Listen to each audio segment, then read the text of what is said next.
Ito ay rated SPG. Striktong patnubay at gabay ng magulang ang kailangan. Maaaring may masiselang tema, lengguwahe, karahasan, sexual, horror o droga na hindi angkop sa mga... Mabusisi nga ang pag-iimbestiga nito ni Ronnie sa tunay na pagkatao nga nito ni Lorena. Kaya naman nga, pinuntahan niya nga kung saan nagmula itong si Lorena. At doon na nga'y malalaman niya na nga ang katotohanan na ang tunay na pangalan nga ni Lorena ay si Carol. Kaya naman nga tang malaman niya nga ito ay napagtanto niya na si Lorena nga ang pumaslang sa asawa nga nito ni Wilfred na si Joy. Kaya naman nga walang pag-aatubili ay sinugod niya na nga ito sa mansyon.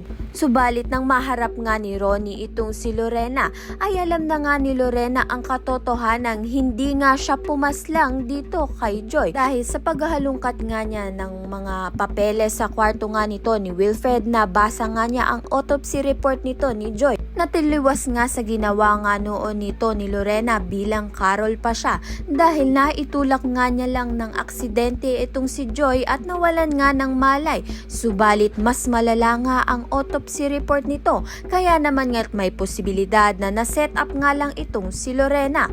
Kaya naman nga may paglaban pa nga kaya ni Lorena ang kanyang sarili at mapatunayan pa nga kayang inosente siya. Kaya naman nga yan at iba pa ang dapat nating pakaabangan. Maraming salamat sa iyong panonood.